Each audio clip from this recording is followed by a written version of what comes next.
All right, folks, we have another bombshell development in the ongoing Donald Trump, Jimmy Kimmel free speech scandal. As I alluded to in the previous video, Kimmel's triumphant return to late-night television triggered Trump into a full-blown public meltdown on Truth Social, which will almost certainly make everything worse for him and his administration in this scandal.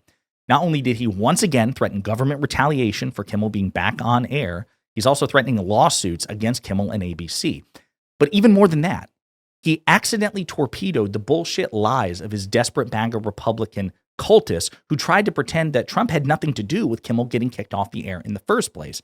Because in this Truth Social rant, Trump admits that his White House and ABC were in secret conversations behind the scenes in which the Trump White House sought assurances from ABC that Kimmel had been permanently canceled. And Trump accidentally admits this all on Truth Social, once again proving that this was a textbook, black and white, egregious, unforgivable example of government censorship, which nearly worked until ABC realized that they stood more to lose by keeping Kimmel off the air and risking public backlash than they did from trying to appease this wannabe tyrant. But before we unpack all that, if you end up liking this video and you want to support the channel, please be sure to hit the like, subscribe, and alert bells before you go. Stunning shit. Donald Trump is his own worst enemy, right? He is a terrible combination of malignantly narcissistic, thin-skinned, and stupid, okay? And you'll see it all on display here. So he says, I can't believe ABC fake news gave Jimmy Kimmel his job back. And this part's key, folks. The White House was told by ABC that his show was canceled. Something happened between then and now because his audience is gone. I want to stop right there. So Trump admits that his White House and ABC were having non-public conversations behind the scenes in which ABC tried to assure Donald Trump his show, Jimmy Kimmel's show is canceled, dear leader. Everything's fine. Everything's fine. That's not good. That once again torpedoes the bullshit lies of his cultists. That, oh, Trump had nothing to do with this. Bullshit. Trump and ABC were having conversations behind the scenes in which Trump wanted to know, is he canceled or is he not? That's why he's so pissed. You guys told me he was canceled. You told me this was permanent.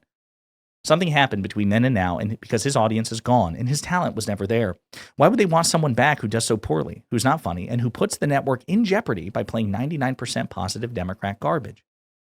What do you mean in jeopardy?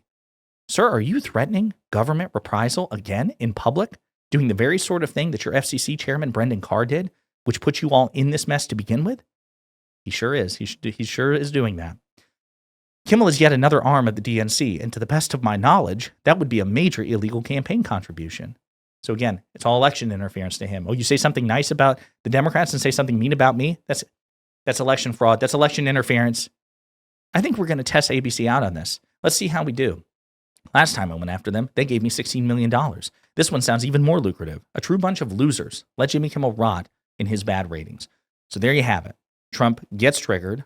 He admits basically to a conspiracy behind the scenes to keep Kimmel off the air, in which his White House sought assurances from ABC that that was actually happening, even though publicly it was called an indefinite suspension. Now he's pissed, lashing out at them, once again publicly threatening government reprisal, calling this election interference, and threatening lawsuits as well. Just once again blowing up this scandal even more. I want to play you some clips of Kimmel himself, and then we're going to get into this idea that the ratings are bad because we've got some bad news for Donald.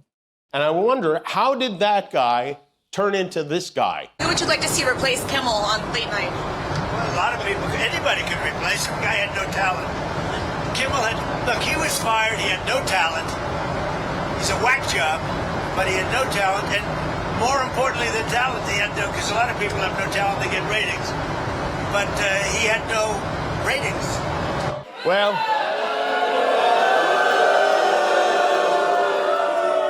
I do tonight. Thank you.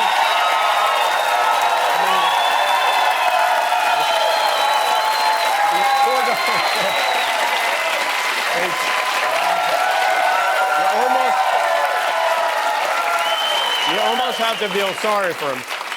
He did his best to cancel me. Instead, he forced millions of people to watch the show. That backfired bigly.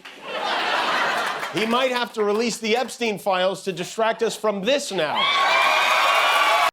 And so that's an excellent point. It's an excellent point. It's pretty brutal for Trump. And it's also corroborated by the initial data. So CNN data analyst Harry Enton did a deep dive on this earlier this morning about Jimmy Kimmel's ratings following this entire debacle. Huge, absolutely huge. What are we talking about here? Well, let's take a look at YouTube Views, Jimmy Kimmel Live video views. The 6-month median, the median video only gets 240,000. Look how many views Tuesday night's monologue already has. 6.7 million. That's over 25 times as large as the median Jimmy Kimmel video normally gets.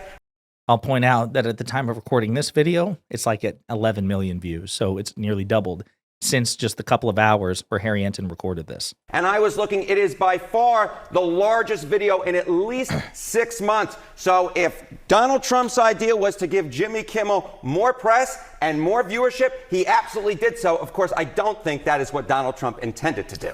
Do you have any sense beyond YouTube of just how big his appeal may have been? Like, a lot of people wanted to clearly watch this from all facets of, not just in America, but you know, this is from around the world. That's exactly right. So we got this 6.7 million. I will note that that number is up already about 700,000 from the last time I checked, which was about an hour ago. But take a look here.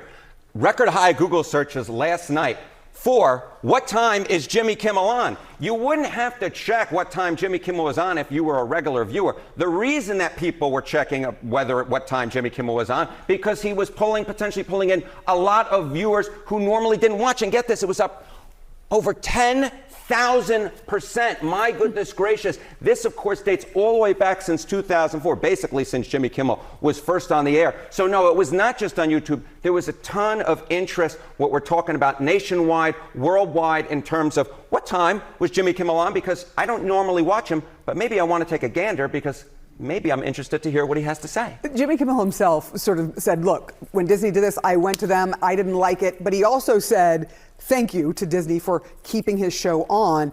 Is there any indication that Disney has something to be happy for? He even plugged, go to Disney Plus, here's how to, you know, as a joke, but here's how to like re-up your subscription. Yeah, I think there were a lot of people, especially on the left, who are upset at Disney for suspending Jimmy Kimmel. And we saw Google searches last week for boycotting Disney and canceling Disney Plus go way up. But take a look here. Google searches versus last week's peak. Boycotting Disney, down about 75% as of last night. How about cancel Disney Plus? Down about 75% from its peak. So the bottom line is this was great for Jimmy Kimmel in terms of what we see so far on YouTube. It's probably going to translate to the ratings. And also Jimmy Kimmel's return is good for Disney because all of a sudden people aren't so interested in boycotting them or canceling their Disney Plus subscription. So it ends up being pretty decent for Disney's bottom line, bringing Jimmy Kimmel back to the stage. We'll see how it goes. So the initial preliminary data show that Donald Trump is just wrong about this, that actually this was a good business decision. And presumably that's why ABC reversed course, despite risking the wrath and ire of the most powerful man in the world, because the public put the squeeze on them and said, hey, listen, you're going to suffer worse, Disney, if you keep Kimmel off the air, because we're going to cancel our subscriptions. We're going to do boycotts. We're going to make it financially painful for you. So you should fear the public's response more than you should fear Trump's. And that's currently the route Disney seems to be going. So again, I just want to point out that a couple of things from some friends of mine and others, peers in the space.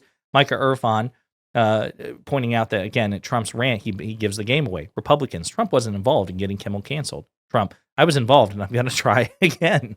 It's true. Matt Iglesias says a lot of right-wing people trying to explain that what's going on with Trump and Kimmel isn't the government trying to censor network television, but Trump keeps clarifying that that's exactly what's happening. Justin Amish says Trump just torpedoed every White House surrogate who claimed the administration wasn't attempting to coerce Disney and ABC.